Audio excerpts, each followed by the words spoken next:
You're listening to the Betoota Advocate's weekly news wrap on Desert Rock FM 96.5. G'day, I'm Bruce Hitchcock, and this is the weekly news wrap. The weekly news wrap, as you can probably gather, will be coming to you weekly. In case you've been flat out and unable to be across what's happening in Betoota, Australia, and the world, here are this week's top stories. In the first Barnaby-less news week for some time, it was Peter Dutton's turn to grab a headline or two. The Home Affairs Minister vowed to stop refugees from taking jobs sweeping up cow guts in rural Queensland. The ex-cop demonstrated his commitment to the new policy, ordering Border Force to kick down the door of a Sri Lankan asylum seeker family before sunrise, simply because their visa had expired by 24 hours. Dutton said to The Advocate, "A coalition voter now has the opportunity to find work sweeping up cow entrails in a town 200 kilometres west of Rockhampton. That's why we do this." Still in Queensland, Indian coal magnate Gautam Adani has confirmed to the Betoota Advocate that he's been forced to look at getting a nimble loan in order to finance the controversial proposed Adani coal mine in the Galilee Basin. Adani is furious with the fact that he's been left with no other option than to explore bottom-rung lending apps in an attempt to secure funding for his coal mine in central Queensland. This comes after the controversial Carmichael coal mine was knocked back by numerous left-wing banks like Australia's Big Four, China's biggest bank, the ICBC, and 10 other international banks, including BNP Paribas and Deutsche Bank. Angus McKinnon, a reader from down in Brisbane, commented on the story, informing us that he'd actually just seen Adani heading to a cash converters with a PS4 and some power tools. As society's lowest common denominator continues to slip, Channel 9's investigative journalism program, A Current Affair, is now stepping outside of its usual format of dodgy landlords and bickering neighbours.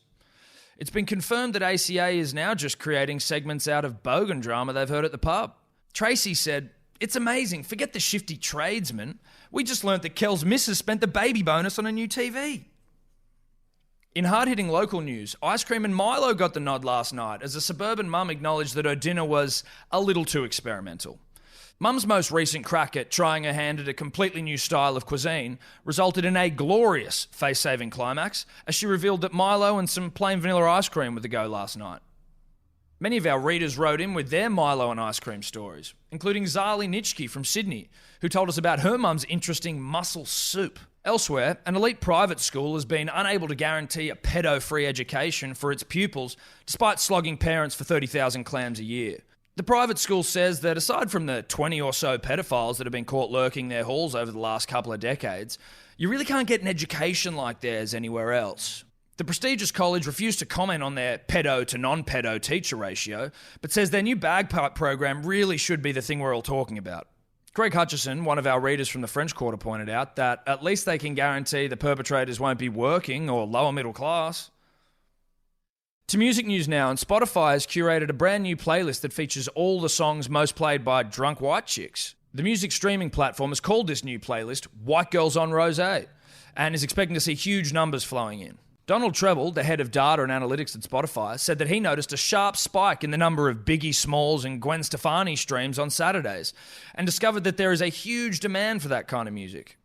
Uni's back, and a student at the Betoota Polytechnic College died internally yesterday as he began to tell his classmates a little bit about himself during the beginning of semester icebreakers. We've obtained footage of John, a 21-year-old media student, giving the class some information about himself. He says in the video, "Yeah, this is my second go at uni. I came here right out of school and just got way too into bongs and I fucked everything up. Lost good friends, lost my girlfriend. She left me for some double polo shirt wearing rugby union fuckboy. But, yeah, from Brisbane originally. Play some golf in my spare time."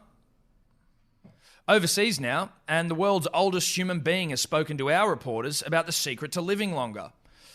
Nabi Tajima, the 117-year-old Japanese woman, says she owes it all to standing desks. In the mid-1930s, the PR agency she was working for allowed her to have a standing desk installed in her office. She said the bosses were really good about it, considering the fragile economy that existed in Imperial Japan at that time. Tajima explained that it was a workplace quirk that she kept up for many years, right through the World War until she retired to focus on her travel blog in the early 2000s. staying overseas, and Peter Dutton has announced that he will consider fast-tracking visas for ready-made Liberal voters from South Africa. Dutton told The Advocate that white South Africans deserve special attention from Australia due to the horrific circumstances of land seizures and violence, as well as their beautiful white skin. South Africa's new president, Cyril Ramaphosa, is pursuing a policy of appropriating farmlands without compensation for redistribution to black South Africans. The policy has led to reports, including in the Australian media, that white farmers are being murdered at a rate of more than one per week. Similar to what was happening to the loved ones of that innocent Sri Lankan family we spoke about earlier who were being dragged out of bed in Billy Wheeler last week, back when they were last in the country that they are currently in the process of being deported to again. To our final Dutton-related story of the week, and Australian cricket vice-captain David Warner has phoned Peter Dutton to ask whether he could ban certain South African people from getting visas. Warner, who completely dropped his bucket last week after copping some verbal heat from SAFA wicketkeeper Quinton de Kock, phoned the minister to request that certain players be prevented from entering the country in the future. Warner was heard saying, come on, Pete, fuck him." After having his request denied, Warner was then heard saying he would call Barnaby, see if he could stop one more dog getting into this country. Finally, in sport, the Caucasian club captain of the Dolphins is reportedly comfortable enough around his Polynesian teammates to start saying oos. Toby Johnson, the club stalwart, took a giant leap of faith after the trial game against the Boulia Bulldogs on the weekend, telling one of his teammates they had played a mean game, oos. Johnson said it felt a bit weird, but now that he's got the first one out of the way, he's excited to start trotting out words like mana, toko, shot, sole, and scucks. So, that's the week that was in the Betoota Advocate. Thanks for listening. Don't forget to subscribe to the podcast in order to get your weekly fix of real, unfiltered, and unwavering regional news.